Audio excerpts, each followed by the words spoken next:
Saya mau nanya Pak Ustadz, saya kerja di hotel, saya sering nerima uang dari tamu, tip, apa hukumnya? Kalau banyak halal.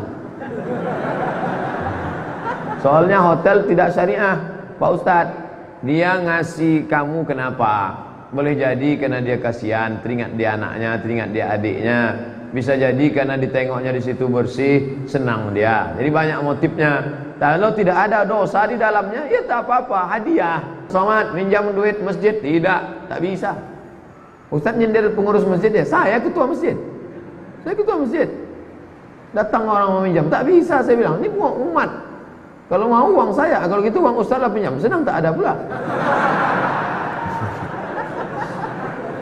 Assalamualaikum warahmatullahi wabarakatuh. Hai sahabat religiwan semuanya, semoga usia bertambah, istiqomah juga semakin bertambah, amal bertambah, maka bertambah pula kesiapan kita untuk tetap menebar kebaikan. Assalamualaikum warahmatullahi wabarakatuh.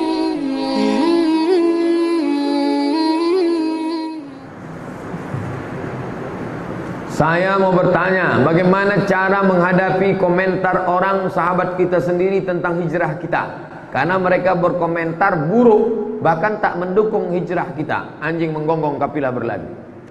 Wa in tuti' aktsara man fil ardi yudilluka an sabilillah. Kalau kau ikut cakap orang banyak, mereka hanya menyesatkanmu dari jalan Allah. Jangankan ente, anak-anak muda, jangankan anak FSRMM, jangankan anak Fodamara, jangankan anak Irma, sedang Nabi Muhammad aja mereka bilang sahir, tukang sahir, tukang sihir. Sedangkan Nabi Muhammad aja mereka bilang sahir, majnun, asatirul awalin, majnun gilo, sahir tukang sihir, asatirul awalin.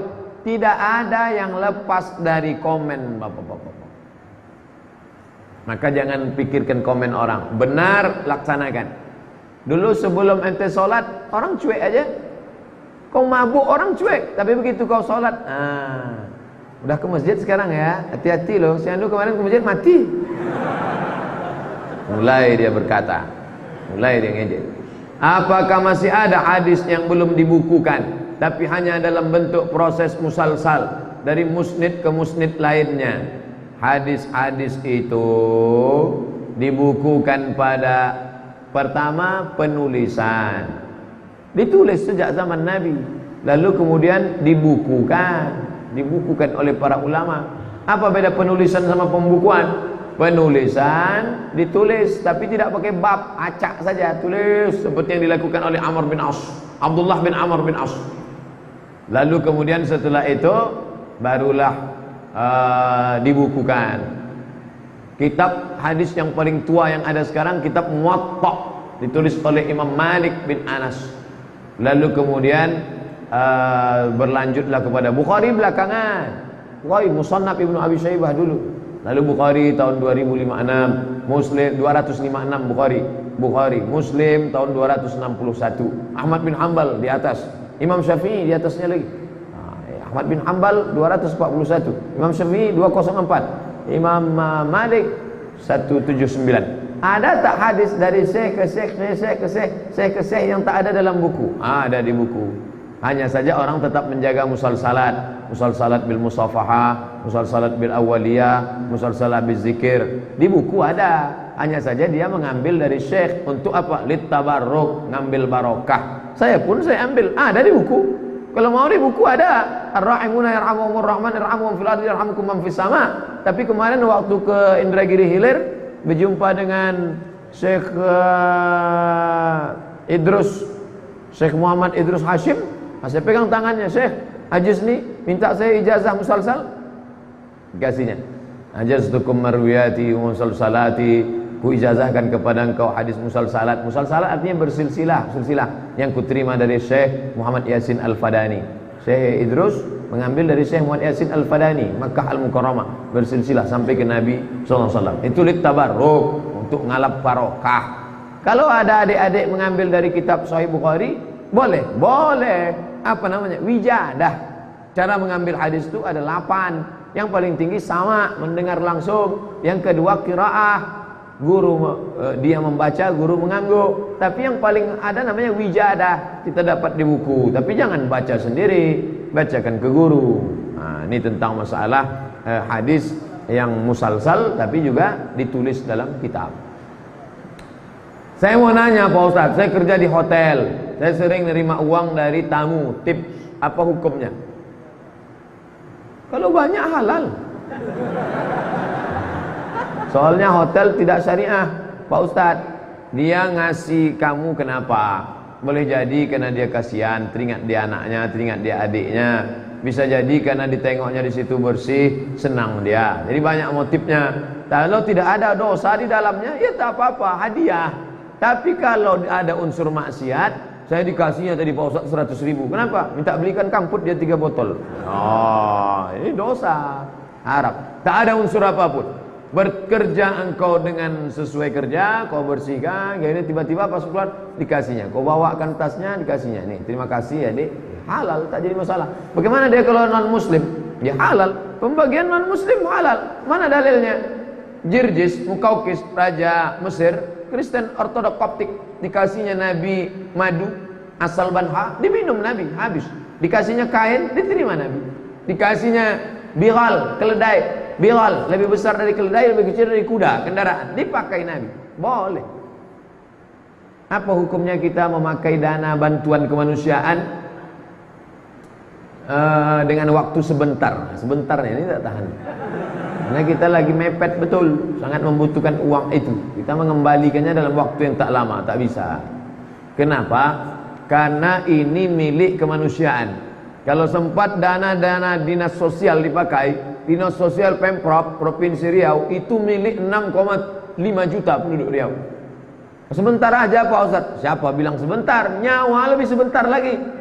Begitu kau pakai tak tulis mati, ahli waris tak tahu kemana mau dikembalikan. Oh, itu minta izinnya ke 6 juta, 6,5 juta. Saya mau minta maaf kepada bapak seramai ini aja bingung mencarinya di akhirat padang mahsyar. Di padang panjang aja payah jumpa, apalagi padang mahsyar. Mana mencari dia di akhirat? Makanya masalah duit, masalah administrasi keuangan dalam Quran paling detail. Buka Al-Baqarah 282 ya ayyuhalladzina amanu, ayo orang beriman, idza tadayantum bidainin, kalau kalian menjalin utang piutang ila ajalin musamma sampai batas tempat tubuh, tulis.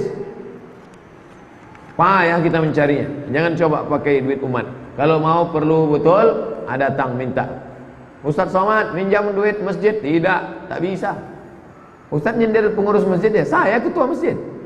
Saya ketua masjid. Datang orang mau minjam, tak bisa, saya bilang, ini uang umat. Kalau mau uang saya, kalau gitu uang Ustadz lah pinjam, senang tak ada pula. Ustadz Abdul Somad, ana mau bertanya, apakah rusak tauhid ana kalau ana mengatakan kepada akhwat untuk mau menunggu dia sampai siap? So sweet.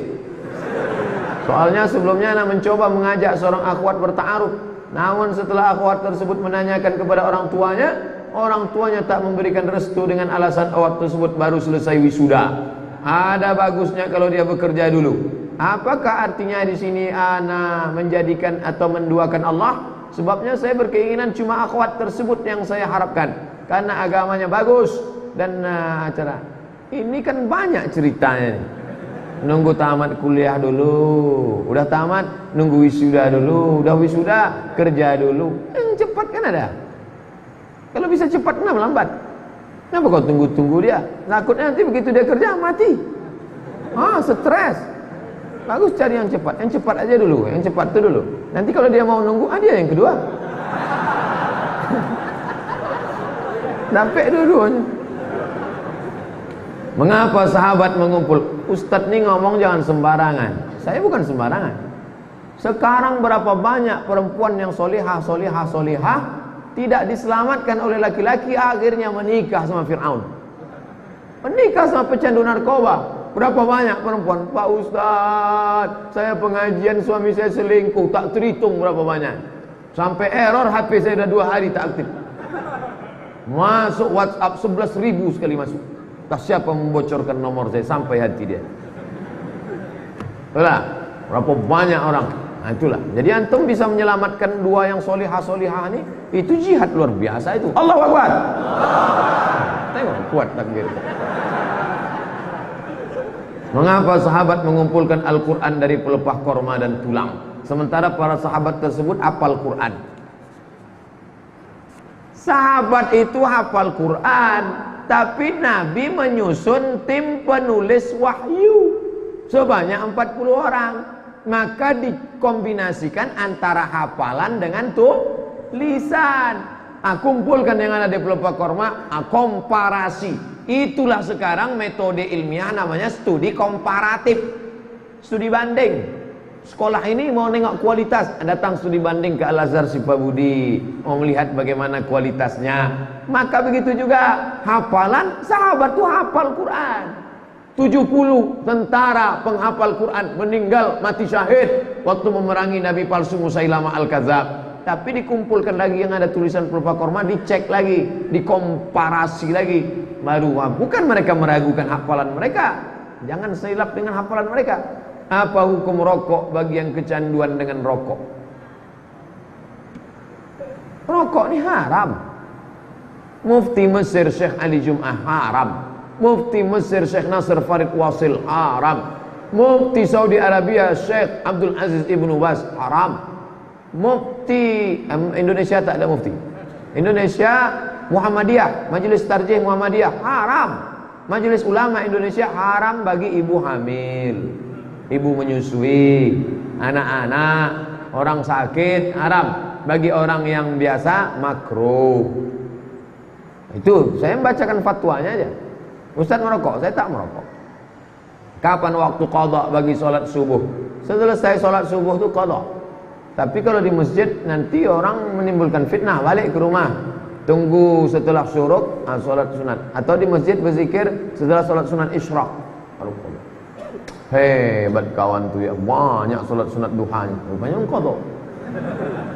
Sementara setelah sholat subuh kan tak boleh. Sholat subuh, setelah sholat subuh tak boleh sholat yang tak ada sebab. Kalau ada sebabnya boleh. Sholat jenazah setelah sholat subuh boleh. Sholat tahiyatul masjid, habis sholat subuh masuk ke masjid boleh. Kamu tak boleh. Begitu juga dengan qadha. Tapi kalau orang ngajinya tak sama, nanti menimbulkan fitnah. Balik Idul Fitri ke kampung, orang kampung tak ada pengajian. Begitu ditengoknya ada orang sholat setelah subuh, oh ini aliran sesat nih kan? Tangkoknya pula wah.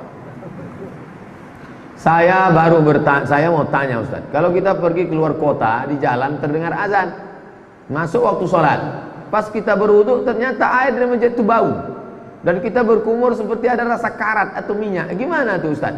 Apakah wudu kita sah? Al-ma'u idza ballaghal qullataini lam yahmil khabas. Kalau air itu sudah sampai 2 kulah, maka dia tidak mengandung khabas, tak ada najis. Itu kalau di daerah ini mau pergi daerah Tembilahan, daerah Rokan Hilir Makan Siapi-api, daerah Bengkalis, berhenti kita air keran itu memang ada. Saya waktu pengajian dari Kuala Kampar mau masuk ke daerah Kuala Kampar tuh, merasakan rasa mandi pakai Coca-Cola sih itulah. Amazing. Luar biasa. Itu rasa lumpur, rasa apa, tapi air itu banyak. Maka dia tidak mengandung najis, tidak najis. Berikan tips supaya saya nggak mudah sakit hati dan cepat emosi, Pak Ustaz. Saya paling cepat sakit hati dan emosi. Kenapa dia menyakiti kita? Oh dia sengaja. Kita harus kasih tahu dia. Ente jangan singgung-singgung saya. Apa ente sindir-sindir saya? Apa maksudnya? Tapi kalau kita salah paham, kita tabayun. Ente tadi maksud omongan itu menyindir atau apa? Tidak, saya tak ada nyindir. Bapak aja yang tersinggung. Oh maafkan saya. Nah, jadi jangan mudah terlalu sensitif. Sensornya terlalu tajam. Jarak 5 meter pun bunyi. Tit, tit, tit, tit. Nah, itu harus dibawa ke bengkel cepat. Mendengar ceramah Ustaz Somad berbunyi mobil di luar. Sensor terlalu tajam. Detektor logamnya terlalu. Oleh sebab itu maka kita pahami dengan baik ilmu komunikasi, ambil 2 SKS. Saya sedang menyusun skripsi. Tolong doakan supaya ujian saya lancar dan tamat mendapat pekerjaan yang barokah. InsyaAllah. Berarti udah nikah. Biasanya sepaket itu. Ujian, kerja, nikah solihah. Ustadz, apa hukumnya jadi sales mobil? orang yang menjual produk halal, maka segala yang berkaitan dengannya halal. Ngajak orang makan, bapak-bapak silakan makan, ini rumah makan bagus ini, ya, halal, salah. Jadi gaji oleh rumah makan. Begitu juga dengan mobil. Mobil itu tidak haram. Ini mobil haram Pak Ustaz karena buatan Jepang. Oh tidak, dia sudah menjajah kita 3,5 tahun. Apa hubungannya? Jadi tidak haram, kecuali dia sales jual babi, sales jual BPK, babi panggang karuan, itu baru haram. Sales, silakan Pak, yang badannya agak-agak dingin supaya hangat, sini panas, silakan. Itu tak boleh. La'ana Rasulullah, naha Rasulullah an samanil kalbi. Nabi melarang jual beli anjing. Wa mahril baghi, upah prostitusi, sales prostitusi, haram. Wa ulwanil kahin, upah dukun, sales dukun. Bagi yang ingin meramal-ramal silakan lewat sini. Oh, tak boleh. Begitu juga dengan orang yang buka koran yang isinya iklan-iklan dukun. Itu sama dengan sales dukun, haram. Kalau seseorang membangun masjid dengan dananya sendiri, wakaf, duit dia itu, diwakafkannya untuk umat, bolehkah masjid itu diberi nama atas nama dia? Terserah dia, buat nama dia. Bapak nanti pergi ke Kairo, ada masjid di simpang Haisadis, besar, kubahnya warna hijau, Masjid Nuri Khattab di Kairo, Masjid Nuri Khattab. Di pintu masuk ditulis tidak menerima sumbangan. Masjid Nuri Khattab. Kemarin saya sebulan di Mesir itu, dibuat acara membaca kitab Sunan Tirmidzi, Syama'il Muhammadiyah, Mafahim Yajib an Tusahhah. Nama masjidnya Syekh Masjid Zaki, Abbas Zaki, mantan Menteri Ekonomi Mesir dulu. Orang kaya, dibangunnya Masjid Abbas Zaki. Ya terserah. Nanti takutnya nggak ikhlas. Orang duit-duit dia, yang ikhlas dia yang bangun, duit-duit dia ikhlas. Ini sudah letak bangun masjid, ngejek orang tak ikhlas pula lagi. Apa hukumnya pengacara makan hasil pembelaannya yang salah? Artinya koruptor, jelas korupsi, tetap juga dia bela. Makan haram dia. Disumbatkannya duit haram itu ke mulut anaknya, ke mulut bininya, haram. Akhirnya duit itu pun tak juga jelas. Anak pun pecandu narkoba, bini berselingkuh, duit haram, duit hantu dimakan setan.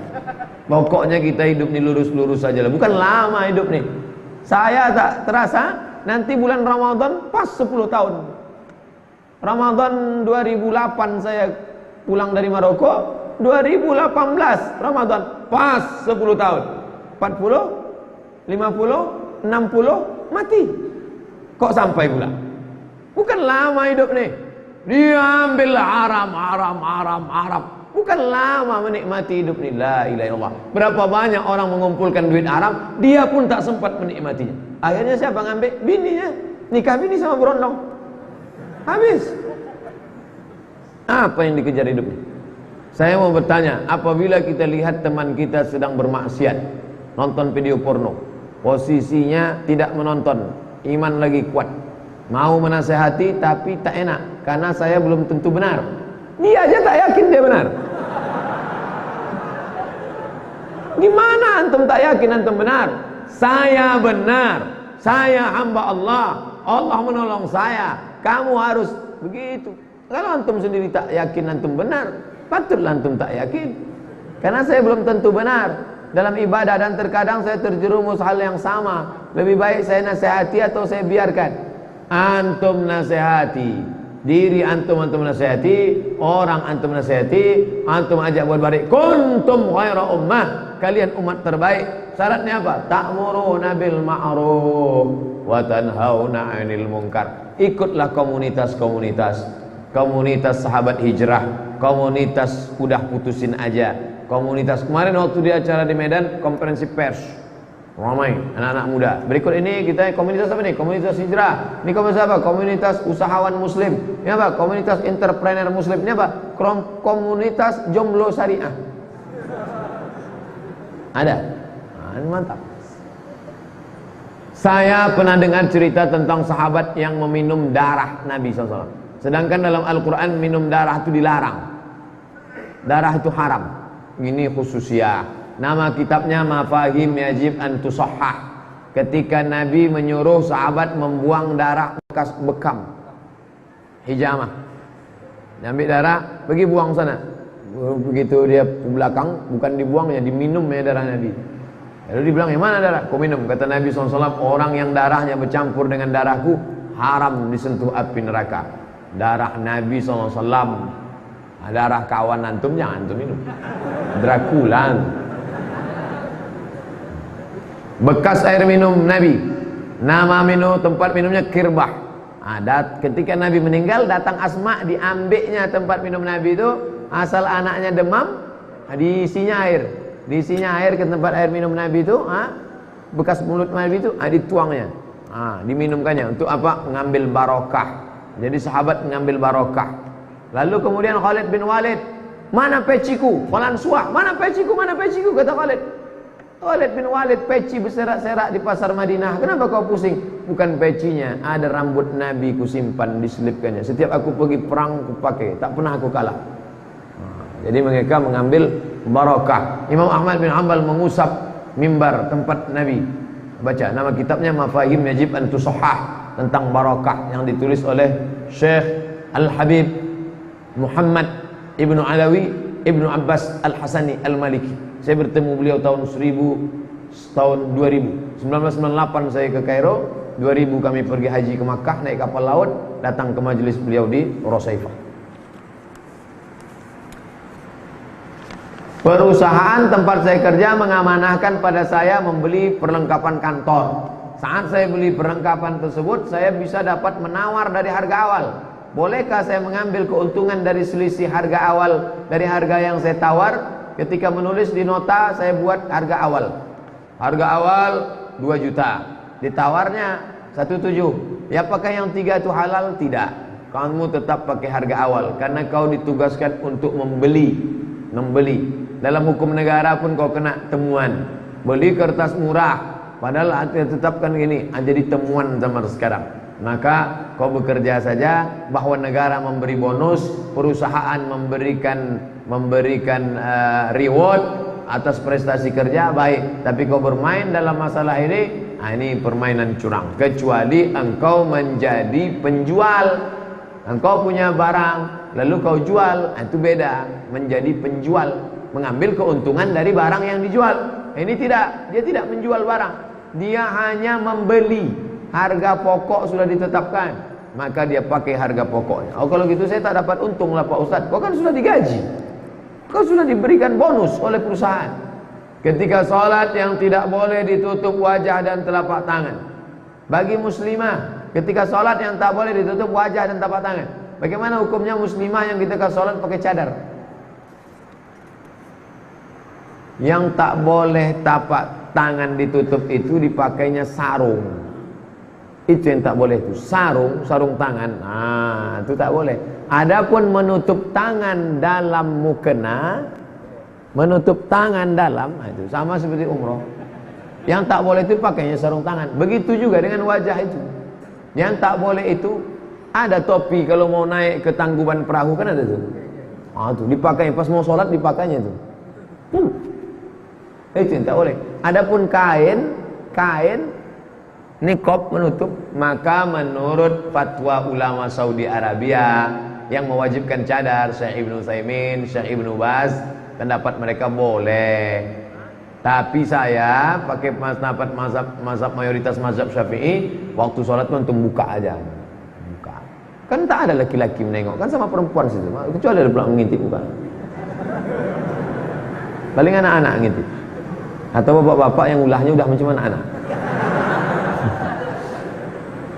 Saya sering mendengar beragama itu tidak boleh pakai akal. Beragama tak boleh pakai akal. Ini adalah dogma. Karena mereka mengatakan tak masuk akal, anak Allah, Allah Bapa, Rohul Kudus, 1 dalam 3, 3 dalam 1. Tak masuk akal Pak Pendeta, jangan pakai akal.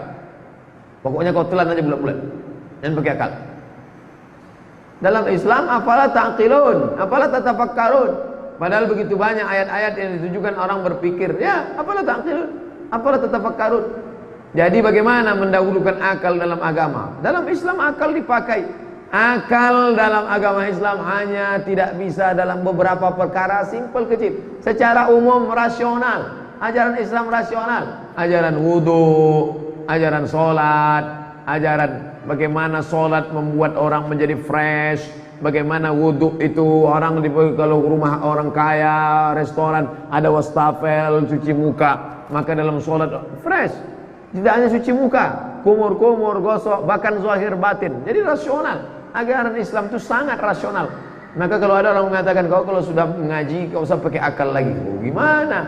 Islam itu akal. La dina liman la aqlalah, bukan hadis. Ungkapan orang-orang ahli hikmah. La dina liman la aqlalah. Tidak ada beragama bagi orang yang tak berakal.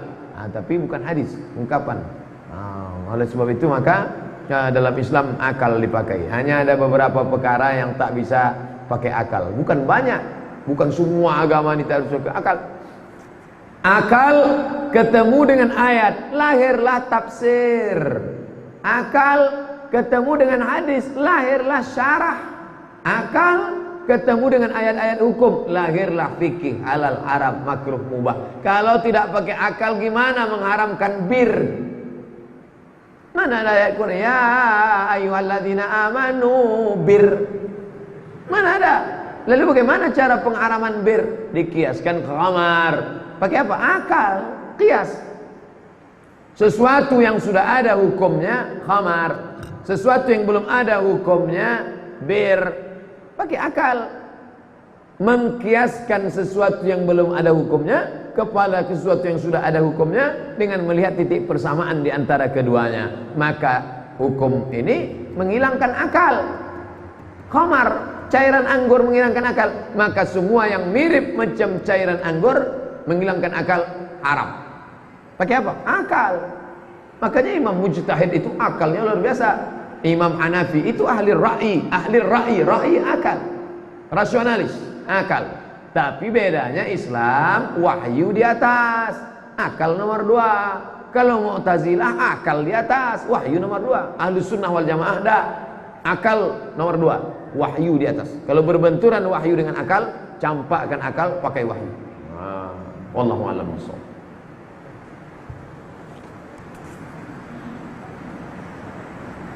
Apa kewajiban kita terhadap ibu tiri sama dengan ibu kandung? Ya, sekejam-kejamnya ibu kota masih kejam ibu tiri, Pak Ustaz. Itu nasib masing-masing lah. Setelah ibumu meninggal, maka ibu tirimu itulah yang menjaga ayahmu. Dan kalau ayahmu meninggal, kau tak boleh nikahi ibu tirimu itu, karena sudah nikahi bapakmu. Oleh sebab itu dia seperti ibumu. Ini banyak orang setelah emaknya meninggal, bapaknya dilarangnya kawin. Ayah, setelah mama tiada, ayah silakan terbang mau ke Surabaya, ada kakak, mau ke Singapura, ada abang, mau ke Jakarta, silakan.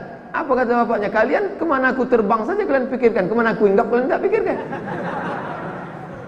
Maka yang paling layak baik adalah kawan saya ketika neneknya meninggal, maka ibunya, kawan saya punya kakek, anak ibunya nih anak kakeknya. Ketika mbah perempuannya meninggal, maka ibunya mencarikan perempuan untuk menikah dengan ayahnya supaya ayahnya itu terjaga zahir dan batin. Begitulah bakti, kalau menjaga itu. Bagaimana cara bersilaturahim dengan laki-laki yang bukan mahram? Apa yang untuk silaturahim sama dia? Tadi di lokal ada yang nanya, Ustaz, boleh nggak saya berteman dengan teman laki-laki tapi tidak ada hubungan apa-apa? Tidak ada pertemanan dengan laki-laki, baik sudah menikah apalagi belum menikah. Makanya reuni sekarang tuh, oh bahaya itu. Reuni dalam grup WA 20 tahun yang lalu susah, jelek. Sekarang ini punya kata CLBK, cinta lama bersemi kembali, selingkuh. Luar biasa zaman sekarang ini. Oleh sebab itu hindari. La tattabi'u khutuwati syaitan. Jangan ikut langkah-langkah setan. Setan tidak pernah mengajak ayo berzina. Nah, apa kata setan? Cari nomornya. Apa kata setan? Buat janjian. Apa kata setan? Ajak makan siang. Apa kata setan? Curhat agak sekali 2 kali. Hati-hati jebakan setan. Lebih hebat dari jebakan Batman. Sedangkan menatap dan berkumpul dengan laki-laki itu dilarang. Tidak ada pertemanan. Teman tapi mesra, tak ada itu. Rusak. Ustaz tak punya teman perempuan, tak ada. Kemarin saya ke madrasah sanawiyah, apa kesan mereka? Somad, dulu waktu kita sama-sama sanawiyah, satu pun tak ada di lokal ni perempuan yang pernah ngomong sama ente. Iya, saya bilang. Sampai sekarang, sampai sekarang. Tapi ada juga yang orang ngomong, itu yang berani yang ngomong. Pakai kertas aja ngomong. Saya usaha sablon, kaos. Tulisan apa saja yang tidak boleh dibawa masuk ke dalam kamar mandi. Lafaz Asmaul Husna, Ya Rahman, Ya Rahim, Ya Malik, Ya Qudus, Muhammad SAW. Pokoknya jangan antum pakai yang Arab. Oh, tulisan Arab ini tak boleh, Pak Ustaz. Mamnu'ut tadkhin, boleh. Mamnu'ut tadkhin artinya dilarang merokok.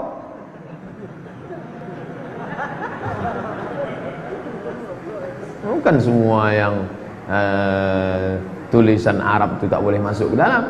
Apakah tulisan Allah, Muhammad, Allah tak boleh, Muhammad tak boleh. Dan gambar Ka'bah menghinakan Ka'bah tak boleh. Boleh dibawa masuk. Jangan buat batik gambar Ka'bah. Ini buat batik gambar Ka'bah. Nanti masuk kamar, nanti masuk WC. Ini simbol-simbol agama. Simbol. Buat Ka'bah gambar sajadah. Diinjak kaki. Kita sendiri yang merendahkan.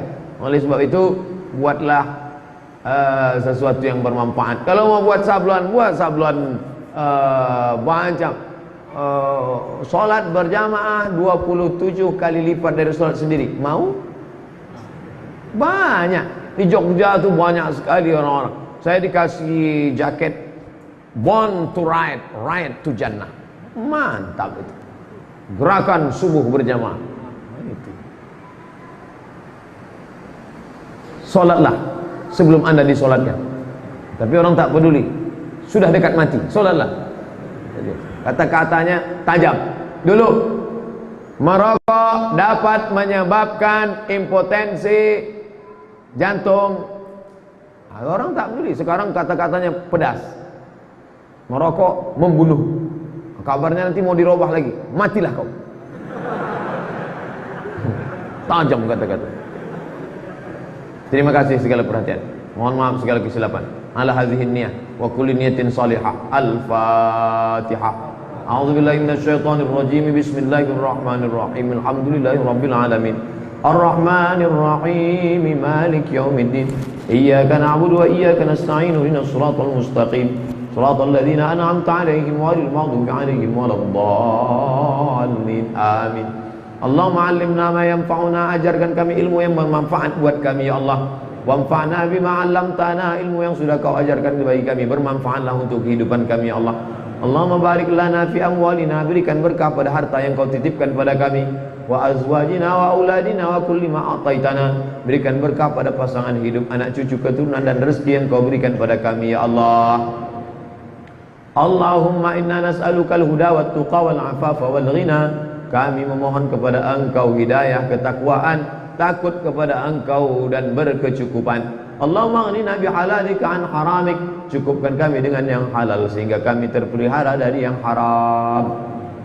La tada'lana dzamban illa ghafarta, segala dosa kami ampunkan ya Allah. Wala aiban illa satarta, segala aib kami tutupi ya Allah. Wala mumtahinan illa najahta, yang akan kuliah selesai, yang akan wisuda, yang akan mencari kerja, maka luluskan, mudahkan baginya ya Allah. Wala aziban illa zawajta, yang akan menikah, mudahkan urusan pernikahannya ya Allah. Wala raghiban illa anjabta, yang sudah menikah maka berikan anak yang saleh dan salihah ya Allah. Wala maridan illa syafaitah, yang sakit angkat penyakitnya, berikan kesembuhan yang segera ya Allah. Wala mayyitan illa rahimtah, yang mati meninggal dunia curahkan rahmat ampunan kasih sayangmu ya Allah.